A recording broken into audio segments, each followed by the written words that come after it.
Ya, masih bersama kami di Saling Silang. Kita lanjutkan dan langsung ke Pak Najamuddin Ramli yang tadi belum kebagian. Silakan Pak.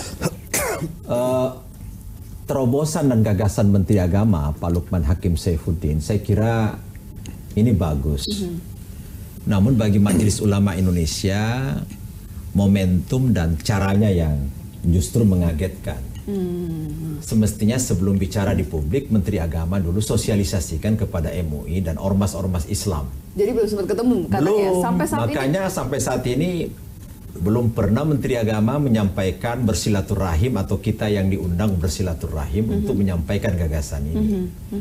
Karena apa? Dengan gagasan ini mereduksi fungsi Baznas sebagai amil lembaga yang diberikan otoritas mengumpulkan zakat.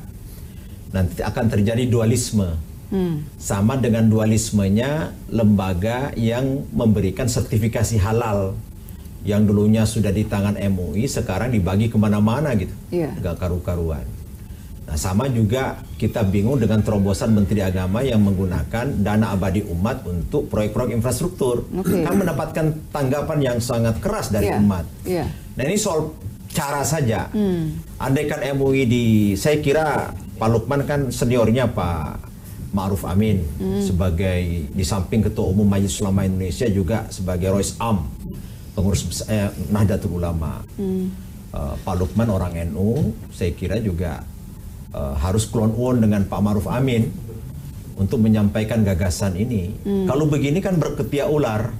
Tadi Pak Bambang Susatyo juga bilang akan memanggil oleh Komisi 8 mungkin yang punya tupoksi tentang counterpartnya itu. Pak Zulkifli Hasan juga bilang seperti ini, jangan sampai gaduh. Padahal ini kan sebuah tujuan yang mulia. Lagi pula ada otoritas Badan Ambil Zakat Nasional Baznas yang justru dilegitimasi oleh undang-undang. Mengapa tidak Kementerian Agama memperkuat Baznas? Kalau kekurangan SDM-nya tambah dengan SDM Kementerian Agama gitu.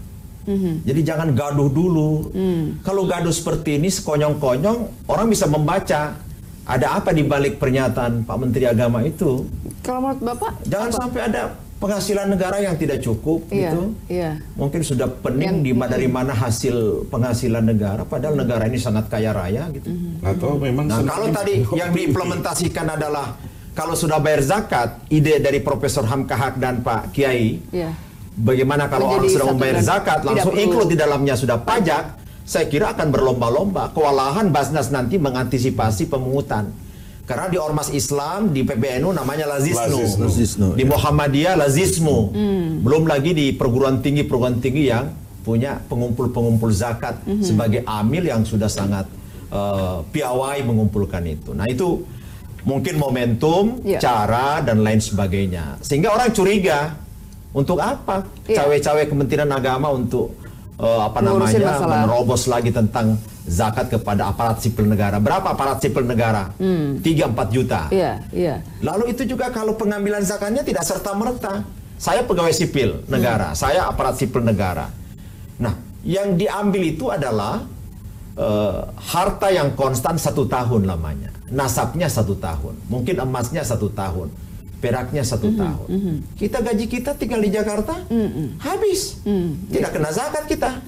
Karena nasabnya tidak mencukupi, lamanya tidak mencukupi sesuai syar'i. Nisab. Nisabnya tidak semua ASN pun juga bisa melakukan gitu kan? Iya, makanya kalau SM yang golongan 2, golongan 3 yang awal-awal saya kira tidak cukup. Golongan 4B, 4C saja nggak cukup, apalagi yang lain.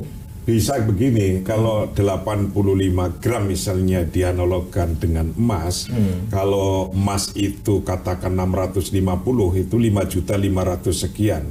Tapi kalau dianalogkan dengan pertanian, misalnya gabah 520 kilogram beras, kalau 1 kilo itu adalah 10.000, itu juga sekitar 5.200.000. Tapi yang harus aparat sipil negara sudah tidak dapat beras sekarang, sudah diuangkan semua.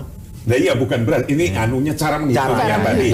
Cara menghitungnya kalau dianalogkan dengan beras atau emas gitu ya, pertanian atau emas atau pertanian itu ya 5 juta lebih.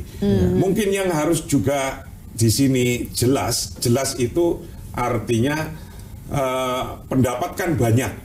Yeah. Karena pendapat para imam ini banyak, maka harus satu biar nggak bingung. Yeah. Ini mau bruto atau neto. Ya kan ini juga ada tiga model. Bruto misalnya memang itu afdol lah bagaimana untuk bisa membersihkan hartanya dan juga agar, tapi kalau memang mampu itu kalau bruto berarti masih kotor segitu dihitung, dipotong 2,5% dikeluarkan. Tapi ada juga model yang kedua adalah dikurangi operasional. Kurangi operasional misalnya berapa sih berangkatnya kalau ke kantor, makan siang dan pulang.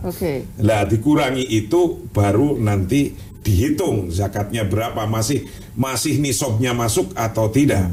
Atau model nomor 3 sudah untuk memenuhi keperluan pokoknya keluarga, kalau punya utang juga untuk nyaur utang dulu, dan sudah bisa keluarga cukup makannya, cukup sandangnya, dan juga untuk bisa menyekolahkan, tinggal berapa.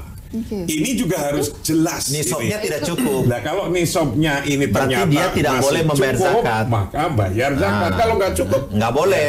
Jadi tapi intinya sesungguhnya diperintahkan orang untuk membayar zakat atau sodako itu agar senang untuk memberi, betul. Senang atau semangat untuk menjadi orang kaya, semangat untuk berusaha dengan keras, semangat untuk menjadi entrepreneur yang hebat. Jadi filosofinya zakat itu adalah kita bisa membayangkan apa yang kita punya ini ada milik sebagian orang. Jadi kesadaran itu lahir dari kita, yang harus kita keluarkan. Yang semestinya yang harta kita keluarkan itulah yang menyelamatkan kita dunia akhirat, bukan yang kita miliki sekarang. Ini tanggung jawab Paham Kahak ini sebagai anggota parlemen ini. Kita saat ini untuk membuat sebuah legislasi nasional bagaimana memayungi regulasi ini. Baik, Pak Najamudin, tahan dulu. Ada Pak Muzamil Yusuf dari PKS. Selamat malam. Temannya Paham Kahak. Halo, selamat malam Pak. Ya, malam. Ya, Assalamualaikum Pak. Ya, Salam. bagaimana nih komentarnya mengenai wacana potong gaji untuk zakat untuk para ASN, aparat sipil negara? Ya, makasih Mbak. Ini saya nggak dengerin bicaraan tadi ya. Jadi saya komentari, mohon maaf kalau ada yang sama atau berulang ya. Tidak apa-apa Pak.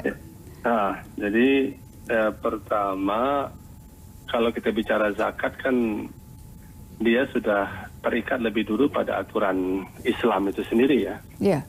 Peruntukannya. Halo? Iya, halo Pak. Ya, kami masih mendengar. Ketika dia dibawa ke ranah negara, ya negara harus menghormati peruntukan 8 asnaf yang sudah 8 pihak, 8 golongan yang berhak menerimanya sudah digariskan oleh hukum agama. Ya. Sejauh pemerintah itu taat kepada aturan itu, ya bagus.